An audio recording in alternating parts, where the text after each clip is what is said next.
Hey, welcome back. I'm making a quick video just to do a demo on a class I've been recently doing, expressionistic landscapes. I wanted to do it with a couple of different color choices and have you see how quick and easy this landscape can be. I've already pre-wetted both sides of my baohoang 140-pound cold pressed paper, and I've got some French raw sienna and some Prussian blue. I'm just like calligraphy brush, the glow in the sky. And I know that this is going to lighten out because I'm going to add a lot of water.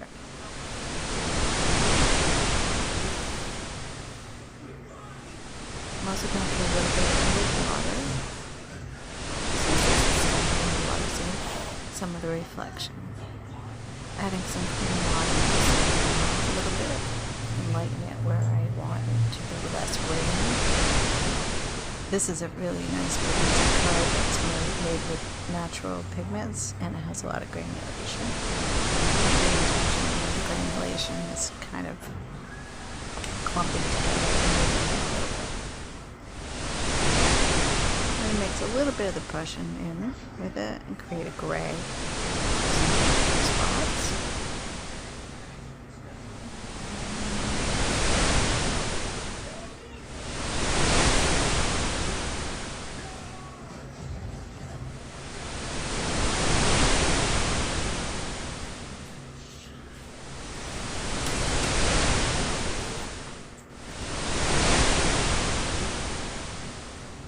You can see my pigment is pretty much pure at this point.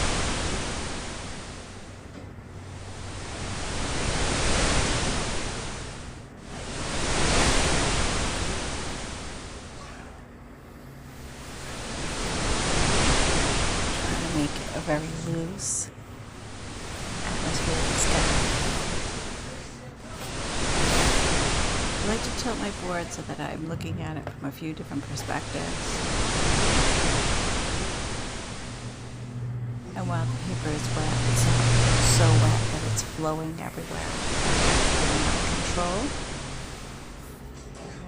I think we often see these beautiful paintings and we're afraid to work with a lot of water.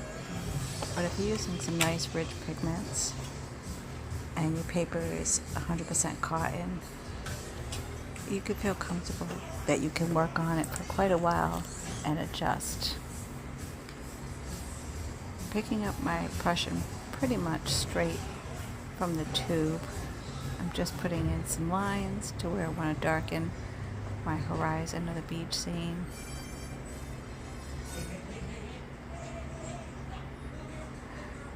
Working with a large calligraphy brush with a big ferrule and a lot of water lets me move and be creative and not get too caught up in nitpicking straight lines. And I know it's going to move and adjust, and I'm going to have to come back and play with it a little bit.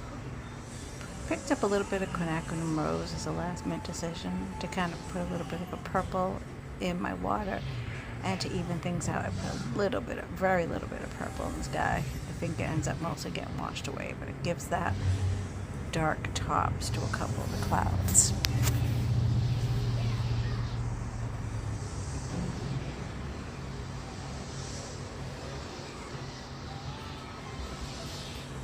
And you can see where I'm making decisions. I'm thinking, is it going to go here? No. And then I settle on putting it in the water.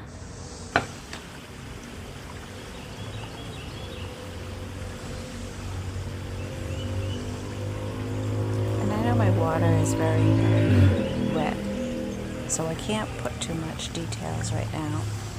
So I figured I'd start working on the foreground and some of the beach and sand.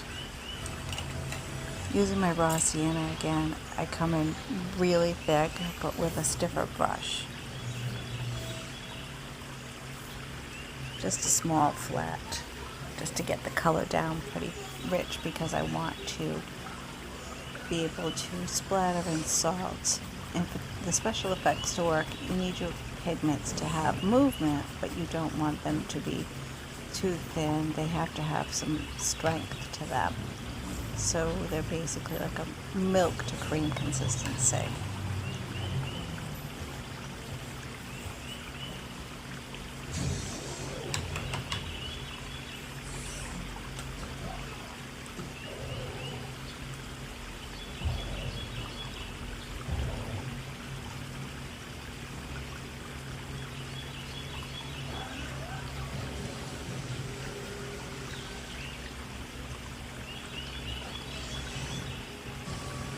I like to break my edges a little bit so that the foreground doesn't get too dry.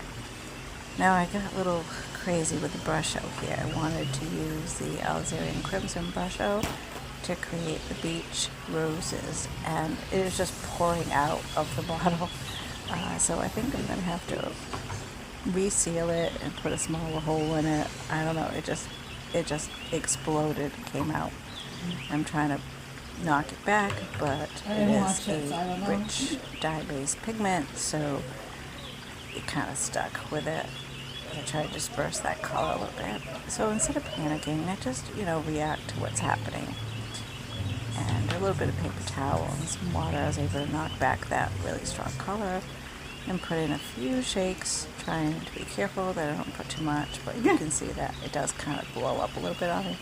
But luckily I was able to keep it under control and just in the foreground of the painting.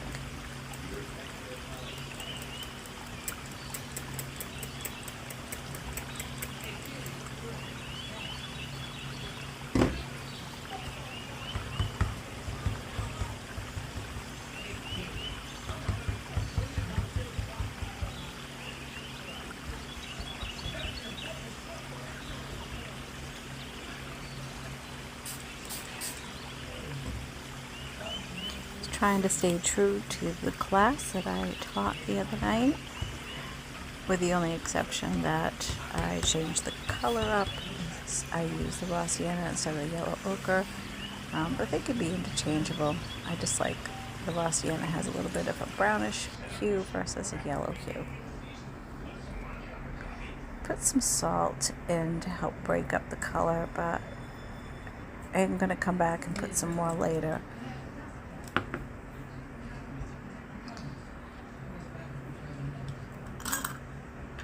Now I'll grab my opaque white, which is a bleed proof white by P.H. Martin's, and I like to create waves by putting in some really thick opaque white where it's still wet, but not so wet that it takes over the whole painting, just enough that it will give some diffusion and look like crashing waves.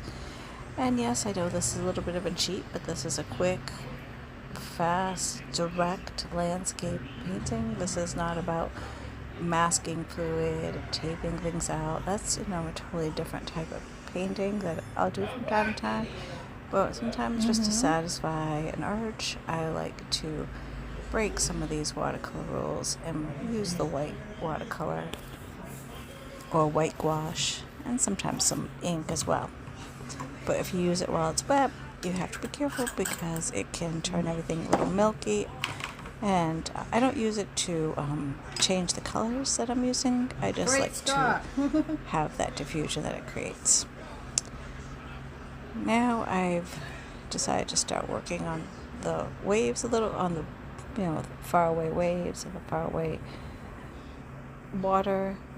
Because it's dried a bit, I can take some thick Prussian using my flat brush to just chop in a few waves, but still keep that lighter blue underneath. Just gonna scrape a little bit, but it wasn't being very successful, so I quickly stopped doing that. Again, you might want to try something and it's not working, so don't do it. Just stop, reassess, come back maybe later. If you were caught up on that technique, give it a few minutes.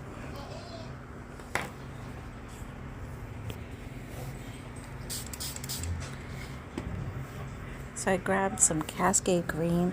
Second choice, I probably would have done a little lighter green. I just had two tubes of Cascade green. I thought I might as well use it up.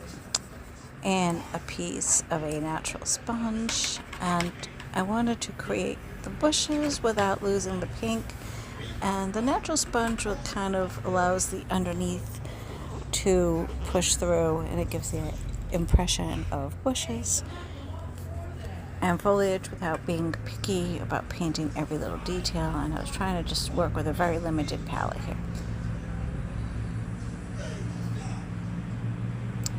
It's a little dark. I think next time if I did this again, I would go back and pick a lighter green or mix in some yellow.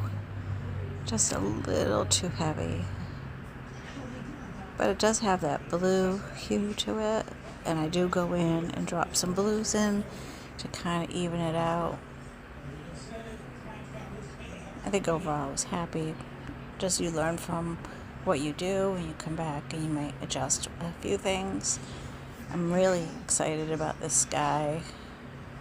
I feel that when I don't try, my skies come out the best. When I'm trying, it's really obvious.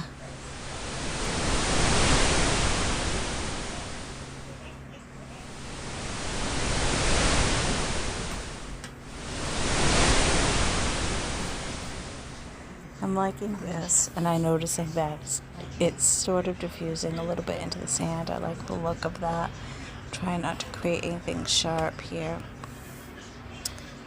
I'm going to add a little more salt in a few places, and using my scraper, just breaking up some of that green. And I'm actually pulling some of the green up to make it look like reeds. If the paint is thick enough and wet, you can pull it up over the color underneath. That's a technique I like to use.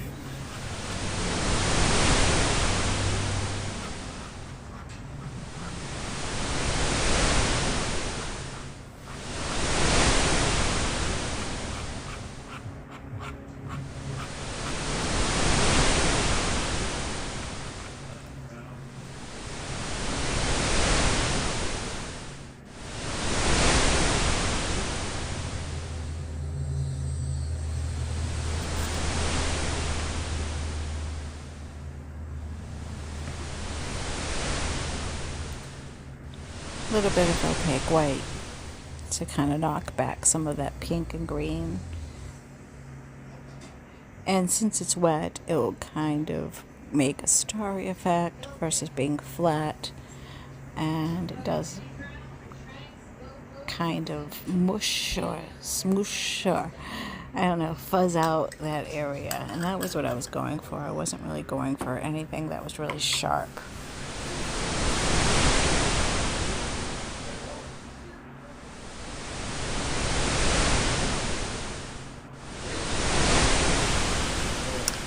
After a few seconds of rest, I went back into my sky and popped in some more Prussian blue. He becomes a girl? Just to kind of pop up that upper part of the sky where it's usually darker and brighter.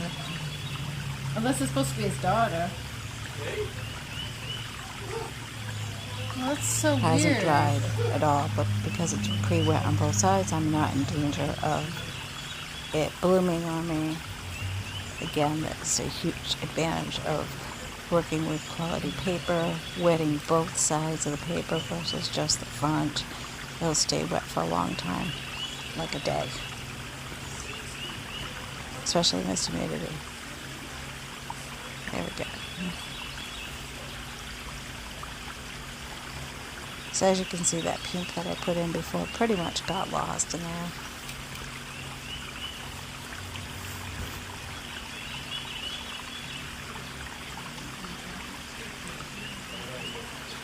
And I don't get caught up in brush strokes. I kind of just like to wiggle my brush around and move it around. And if I see any brush strokes, I'll add a little water to smooth it out. I want it to look like the sky.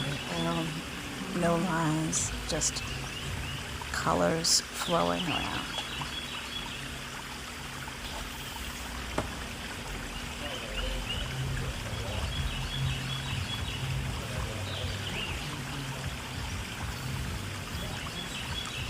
At this point, I'm going to let the painting rest and off camera when it was pretty much dry. I came in and added a little bit more white splatter and some Wait a minute, are you on a faraway love sack or a fake one? trees. Are you on a love sack right now?